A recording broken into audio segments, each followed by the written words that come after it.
بسم الله الرحمن الرحيم. الحمد لله وكفى وسلام على عباده الذين اصطفى. أما بعد، فأعوذ بالله من الشيطان الرجيم.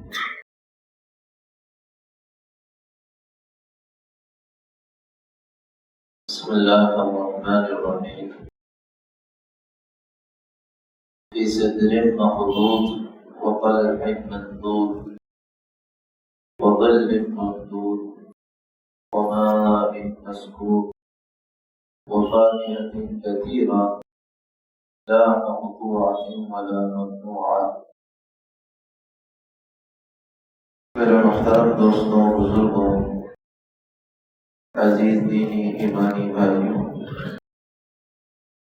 قرآن کریم میں اللہ تعالیٰ نے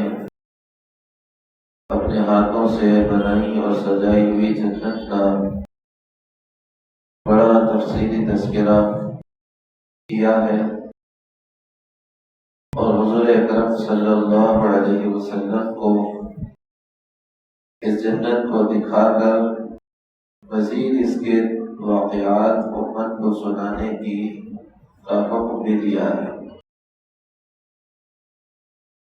ویسے جنت کا موضوع ہی اتنا تفصیل ہے اور اتنا تفصیل طلب ہے کہ اگر ہم اس کی ہر باریک چیز پر گفتگو کرنا شروع کریں تو میں سمجھتا ہوں کہ یہ بہت سارا وقت کا متقاضی ہوگا اور بہت سارا وقت اس کے لیے چاہیے ہوگا۔ ہلکے ہلکے ان چیزوں کو ہم تفصیل سے تذکرے میں لاتے چلے جا رہے ہیں جو اللہ تعالیٰ ایک جنتی کو جنت میں عطا کرنے والے ہیں، اور جو جنت کی خاص نعمتیں اللہ تعالیٰ نے اپنے فرمانبردار بندوں کے لیے تیار کر رکھی ہیں۔ جنت کی نعمتوں میں اس کی ایک خاص نعمت اس کے درخت اور باغات اور ان درختوں اور باغوں میں لگنے والے پھل اور میوے بھی ہیں۔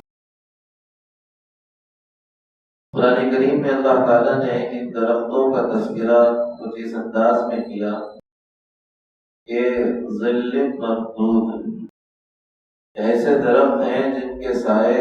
لمبے اور دراز سے دراز تر ہوتے ہوئے چلے گئے، بہت عالی شان درخت ہیں۔ حضور اکرم صلی اللہ علیہ وسلم نے اس کی تفسیر کرتے ہوئے کہا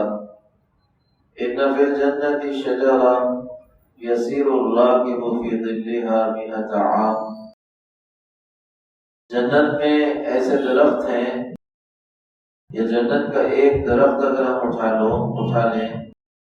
تو اس کا حال یہ ہے کہ اس کے سائے میں ایک سوار کو سایہ کاٹنے کے لیے 100 سال کا زمانہ لگ جائے گا، تو اس میں چلتا ہی رہے گا۔ ظاہر سی بات ہے جب وہ درخت اتنا کشادہ ہے تو اس کی خود کی جڑیں اور اس کے تنے وہ بھی بہت چوڑے اور بہت ہی زیادہ بڑے ہیں۔ حضور اکرم صلی اللہ علیہ وسلم نے فرمایا کہ ان درختوں کے پاس جنتی سیر و تفریح کے لیے آئیں گے، جو بڑے بڑے ایسے درخت ہیں اللہ نے جو جنت میں لگائے ہیں، اور وہاں پر ایک دوسرے سے ملاقاتیں کریں گے، اور جب وہاں ملاقاتیں کریں گے اور ایک دوسرے سے گفتگو کریں گے تو انہیں دنیا بھی یاد آئے، اور دنیا کے کھیل کود لہو و لعب جو کچھ وہ دنیا میں کرتے تھے، کھیلتے تھے، کودتے تھے، اور جو کچھ ان کے مشغلے کھیل کود سے متعلق دنیا میں تھے، وہ جب انہیں یاد آئیں گے اور ان کو خواہش ہوگی ان کو دیکھنے کی، تو اللہ تبارک و تعالیٰ ایک ہوا چلائے گا اس درخت کے پاس، اور وہ درخت دنیا کے سارے کھیل کودوں کے ساتھ، ان کی آوازوں کے ساتھ، ان کی شکلوں کے ساتھ بتانا شروع کر دے گا ان جنتیوں کو وہاں پر۔ اللہ کے نبی صلی اللہ علیہ وسلم نے ان درختوں میں پھر تذکرہ کیا کہ ان درختوں کا حال یہ ہوگا کہ ان کی جڑیں سونے چاندی کی ہوں گی، جو جڑ ہوں گے تنے، ان کی ٹہنیاں وہ موتی اور یاقوت اور زمرد کی ہوں گی، اور ان کے پتے اور پھل وہ اس کے نیچے لٹک رہے ہوں گے۔ لکڑی نام کی کوئی چیز اس کے اندر نہیں ہوگی۔ جنت میں آپ کو لکڑی نہیں ملے گی، بلکہ جنت کے درخت سونے چاندی کے یا زمرد و یاقوت اور موتی اور ہیروں کے ہوں گے۔ پھر ان کی صورتحال یہ ہوگی کہ ان کے نیچے ان کے پھل لٹک رہے ہوں گے۔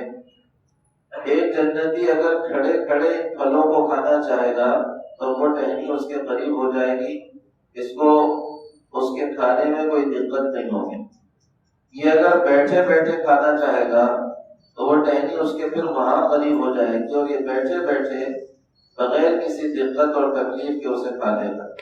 اور اگر یہ لیٹے لیٹے کھانا چاہے گا تو اس کی ٹہنی اس کے پاس وہاں تک آ جائے گی، اور بغیر کسی تکلیف اور دقت کے وہ وہاں ان پھلوں کو کھا لے گا۔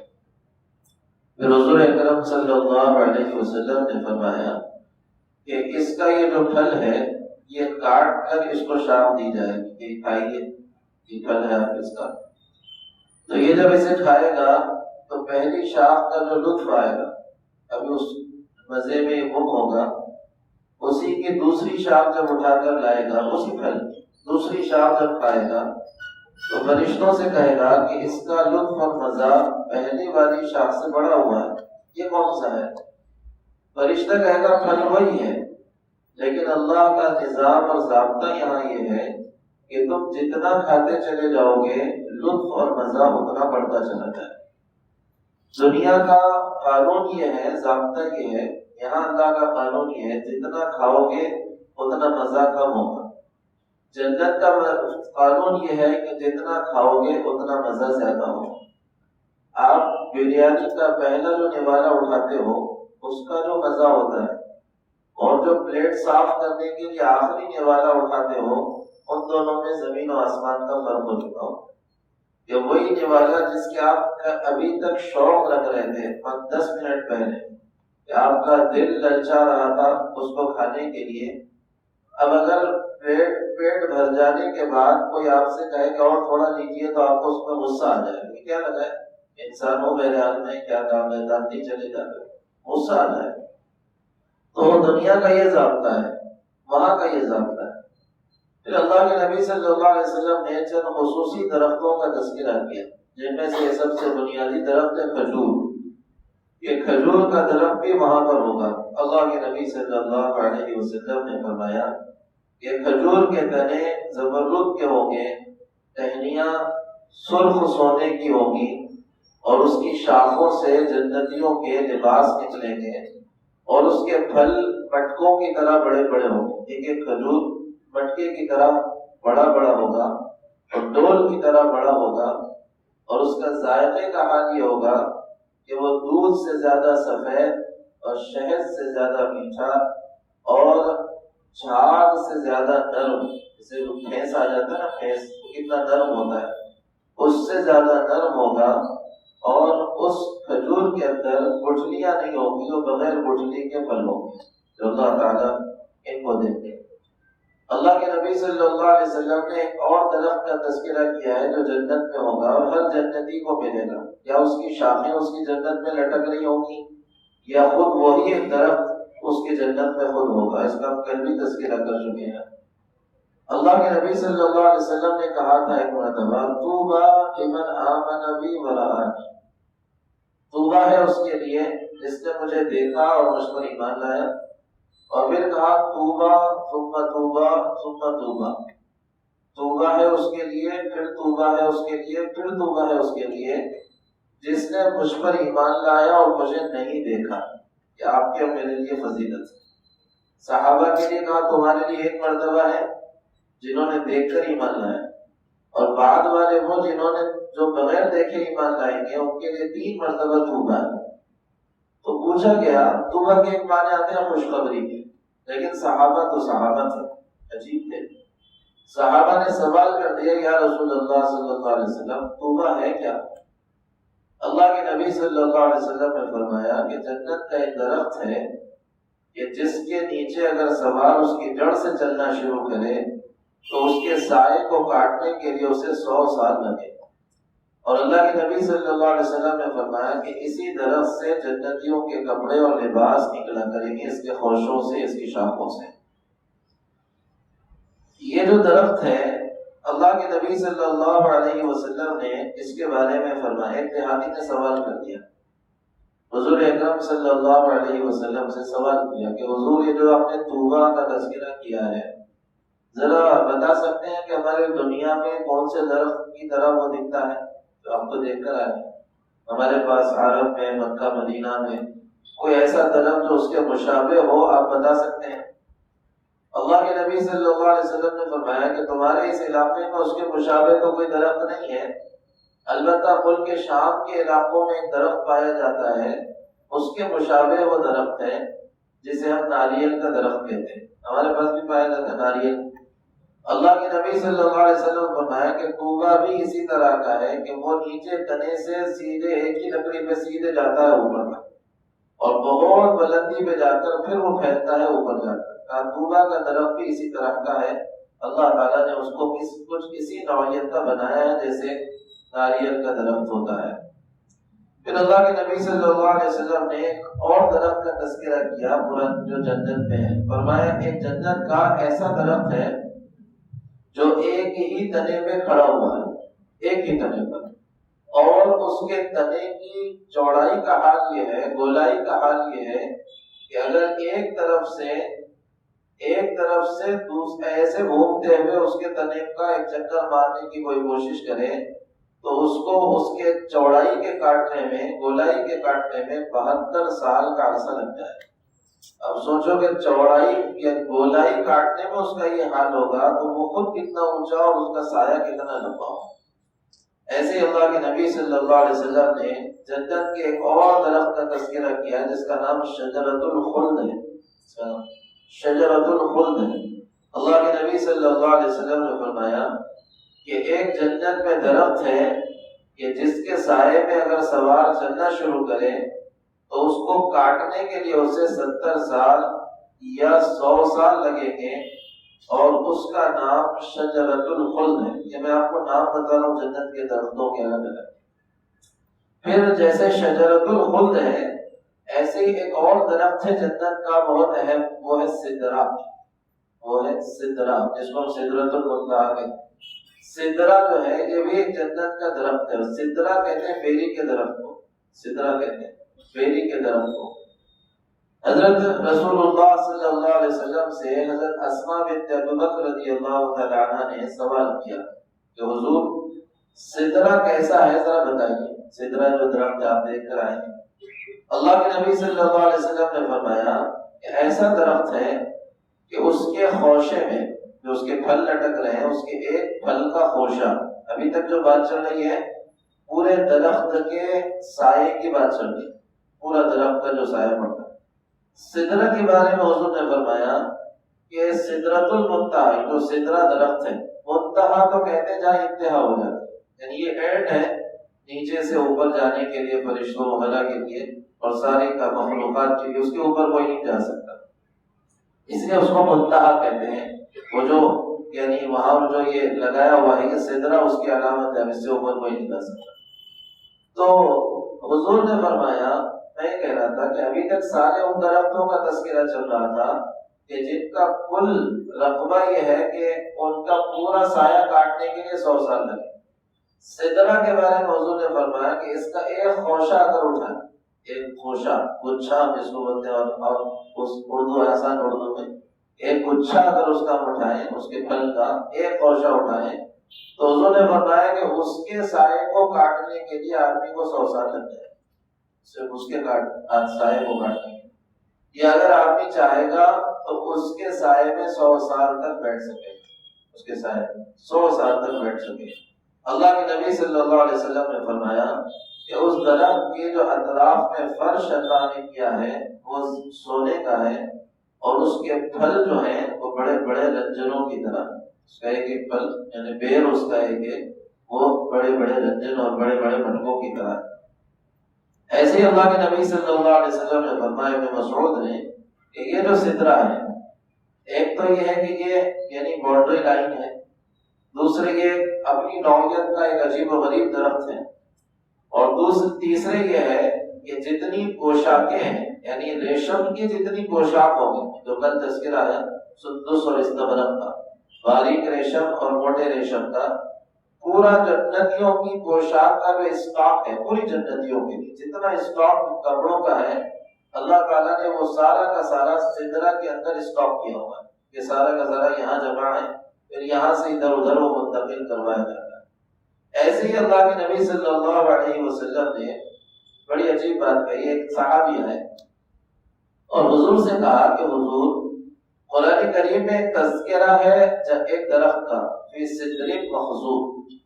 سدر بیری کے درخت کو کہتے ہیں، اور ہم سب جانتے ہیں کہ بیری کا درخت کانٹے دار ہوتا ہے، بیر نکالنا کوئی معمولی کام نہیں،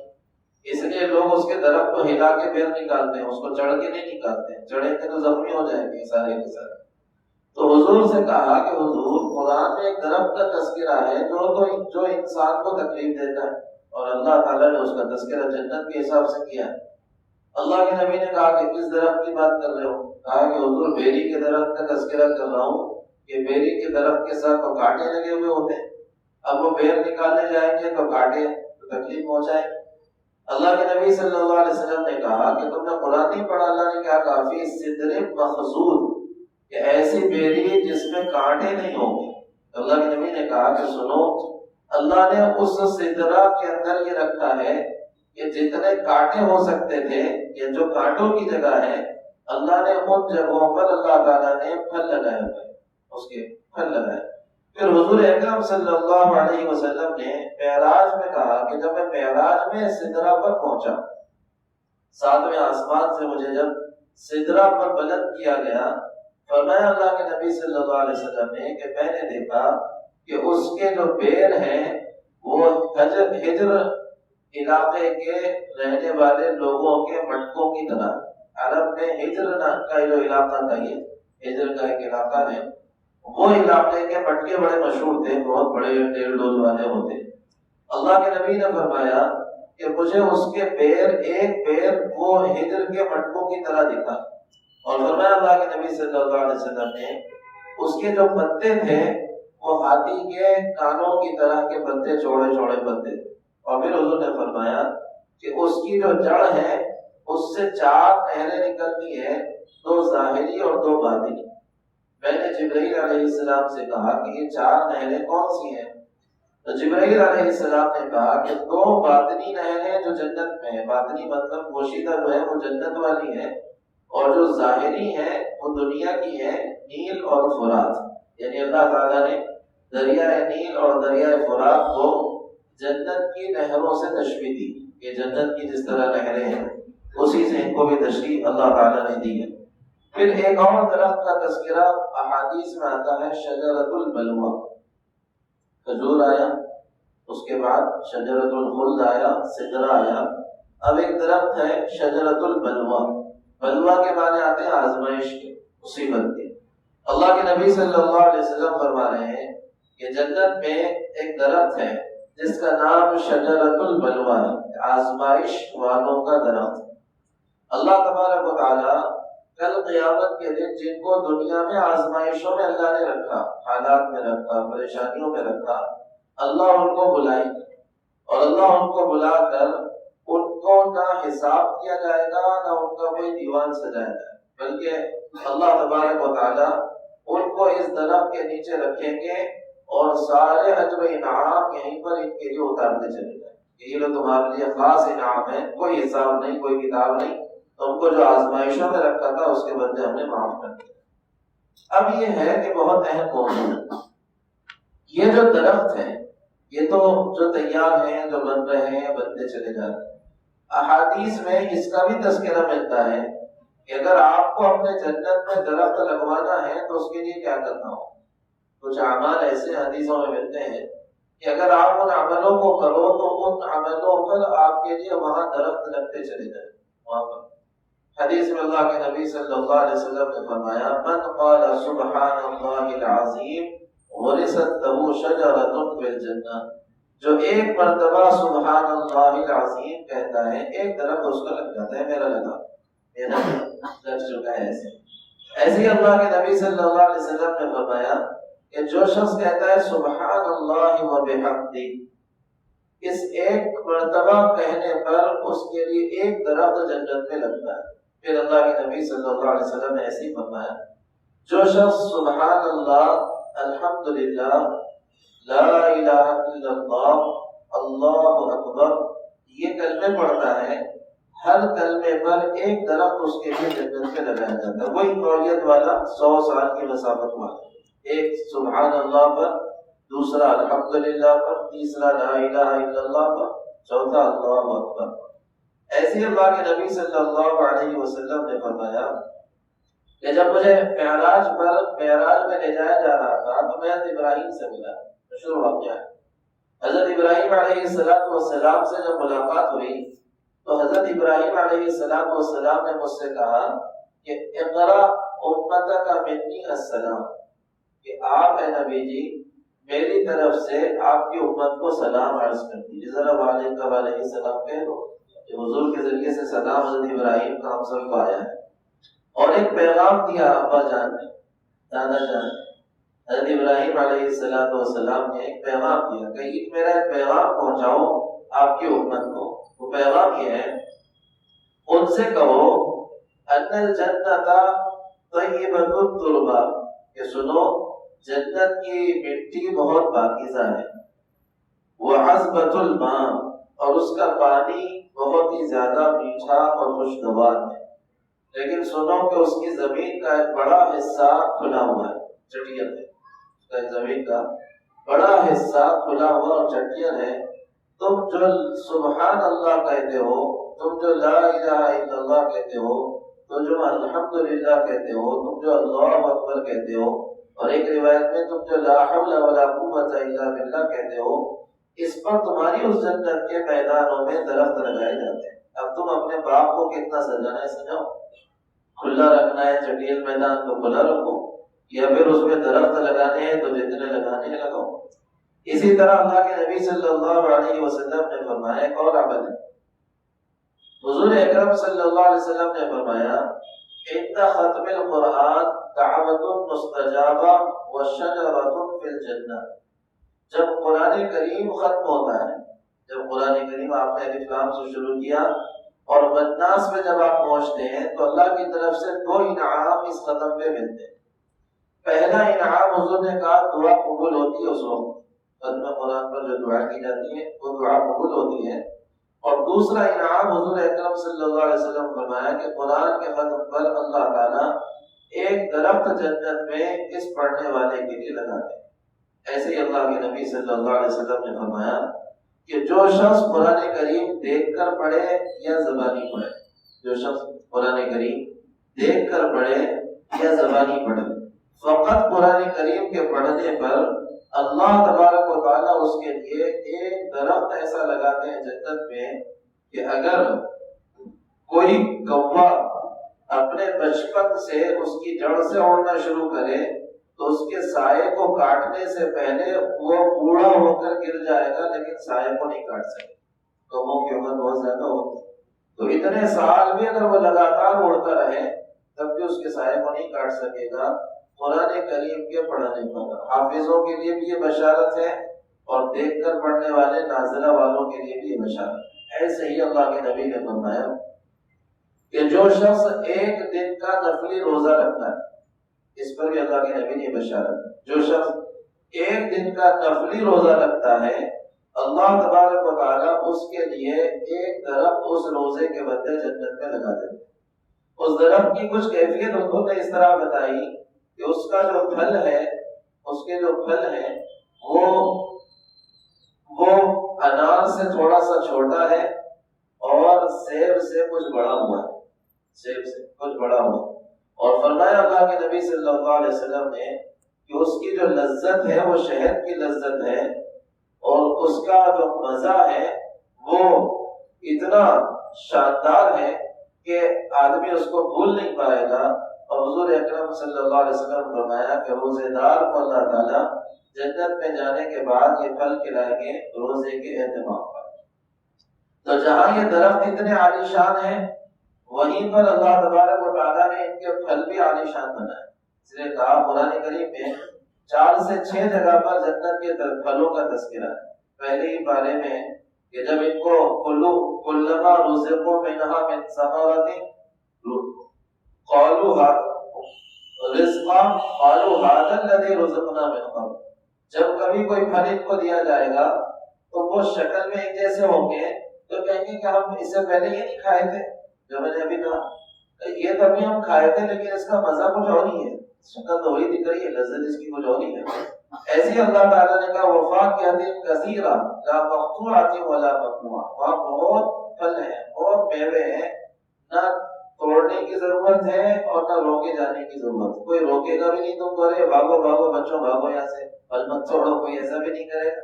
اور نہ وہاں پر توڑنے کی ضرورت پڑے گی کہ وہ تمہارے قریب آ کر تم کو کھلوا دیں۔ ایسے ہی اللہ تعالیٰ نے کہا فیہا فاکہۃ ونخل ورمان، کہ اس میں مختلف پھل اور کھجور اور انار ہیں۔ پھر اللہ کے نبی نے فرمایا وَلَهُمْ فِيهَا مِنْ كُلِّ الثَّمَرَاتِ، ہر قسم کے پھل اللہ تعالیٰ نے وہاں پر لگائے۔ اللہ کے نبی صلی اللہ علیہ وسلم نے فرمایا، بڑی ایک بنیادی بات ذہن میں رکھیں، جتنے پھلوں کے دنیا کے نام ہیں نا، جتنے نام ہیں، اللہ کے نبی صلی اللہ علیہ وسلم نے فرمایا کہ یہ سارے نام اصل میں جنت کے پھلوں کے نام ہیں۔ یہ جتنا نام ہے سیب، انار، موز، بیر، فلاں چنا،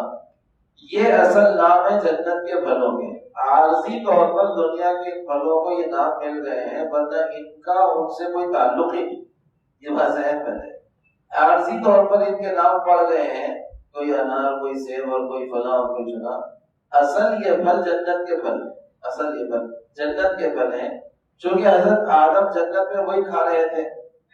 جنت میں یہی پھل سب کھا رہے تھے، اب وہاں سے ایک خطا کی وجہ سے نیچے اترے تو وہی نام یہاں کے پھلوں کو پڑ گئے، وہی نام سر یہاں کے پھلوں کو پڑھتے چلے گئے ان کی لذت کے اعتبار سے۔ لیکن حقیقت یہ ہے کہ یہاں کے سیب کو نہ وہاں کے سیب سے کوئی تعلق ہے، نہ یہاں کے انار کو وہاں کے انار سے کوئی تعلق، اس کا لذت اس کا مزہ الگ ہے۔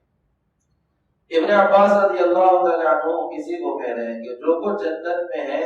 اس میں سے دنیا میں صرف نام ہے، لذت مزہ رنگ خوشبو کوئی چیز نہیں۔ ایسے اللہ کے نبی صلی اللہ علیہ وسلم نے فرمایا کہ جنت کا پھل کوئی جب اگر توڑے گا اپنی جگہ سے تو فوراً دوسرا پھل وہاں پر اس کی جگہ پر لگ جائے گا، موسم کے انتظار میں نہیں رہنا پڑے گا کہ کب اپریل آئے گا اور کب آم آئے گا، بلکہ وہاں فوراً دوسرا پھل اللہ تبارک و تعالیٰ لگا دے۔ ایسے ہی اللہ کے نبی صلی اللہ علیہ وسلم سے پوچھا گیا کہ حضور ذرا بتائیں تو صحیح کہ جنت کا انگور کتنا بڑا ہوگا، جنت میں انگور بھی ہوں گے۔ اللہ کے نبی صلی اللہ علیہ وسلم نے فرمایا کہ تمہاری اماں جو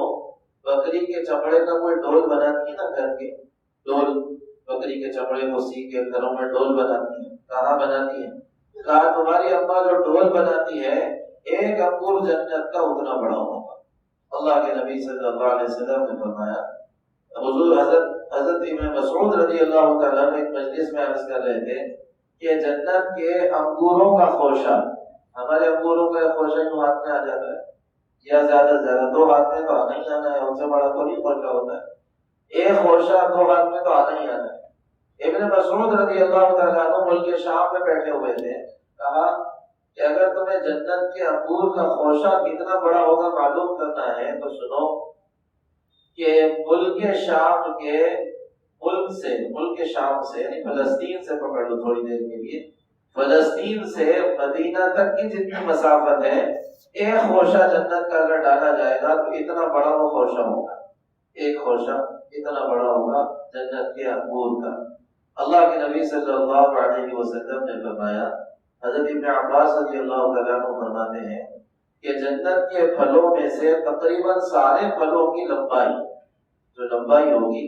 جنت کے پھلوں میں سے تقریباً سارے پھلوں کی لمبائی 12 ہاتھ ہوگی، اور اس میں گٹھلی نہیں ہوگی۔ ہر عمومی پھلوں کی لمبائی 12 ہاتھ ہوگی، 12 ہاتھ کا ایک پھل ہوگا عمومی، اس سے بڑے جو ہوں گے وہ الگ بات ہے، لیکن عمومی پھل جو ہوں گے ان کی لمبائی اتنی ہوگی۔ اب چوڑائی آپ کو اس پر سوچ لو، اللہ کے نبی صلی اللہ علیہ وسلم نے انار کے بارے میں یہی کہا کہ میں نے جنت معراج میں جب جنت کا نظارہ کیا تو میں نے جنت کے ایک انار کو دیکھا تو کہ وہ اتنا بڑا تھا جیسے ایک اونٹ ہو، اس کے اوپر کجاوا بندھا ہوا ہو پورے سامان کا، تو جتنا بڑا وہ ہوتا ہے اتنا ایک انار میں نے جنت کے اندر دیکھا۔ حضرت ابن عباس رضی اللہ عنہ انار کی بات نکلی ہے تو ایک بار عرض کر دوں، صحیح روایت بھی ہے، منقول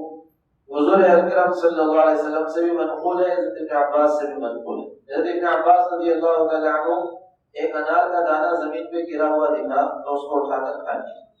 لوگوں نے کہا کہ یہ آپ نے کیا کیا، ایک دانہ اٹھا کے کھا لیا؟ حضرت ابن عباس رضی اللہ عنہ نے کہا کہ سنو، دنیا کے جتنے انار ہیں ان میں جنت کا ایک دانہ ضرور ہوتا ہے، اس لیے میں نے اسے کھا لیا کہ کیا پتا یہی وہ جنت کا دانہ ہو جو گر گیا ہو۔ عام طور پر شیطان اسی کو گراتا ہے، شیطان اسی کو، اس لیے ایک انار پورا کھانا چاہیے،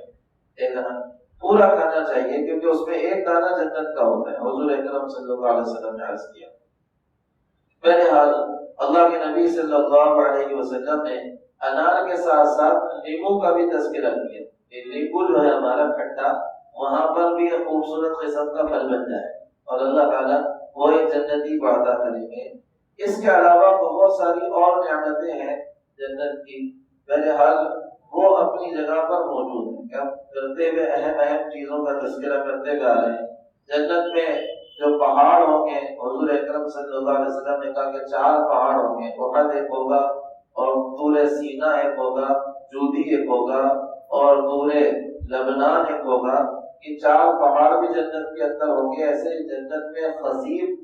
مقام روحہ پر ایک پہاڑ ہے مدینہ کے قریب، وہ پہاڑ کے بارے میں بھی کہا کہ یہ بھی جنت کے اندر ہوگا، یہ پہاڑ بھی ہوں گے، یہ درخت ہوں گے، یہ پھل ہوں گے۔ اب اس کے بعد چند ہی چیزیں بچتی ہیں اور اس کے بعد بولے بھی ہوں گے، تو یہ سارے میں بھی آپ سمجھتا ہوں کہ آپ بھی بیٹھے ہوئے ہوں کہ وہ کب آئے، تو جنت کے انتظار میں آپ تو وہی سب سے زیادہ نظر لگا کے بیٹھے، تو یہ بھی ساری ہوں گی، لیکن یہ سب کھانے کے بعد ان کے پاس جائیں گے، اس سے پہلے تھوڑی جائیں۔ ترتیب تو یہی ہے جنت کے داخلے کی، اس کا تذکرہ ہم پھر آئندہ انشاءاللہ کریں۔ سبحان اللہ۔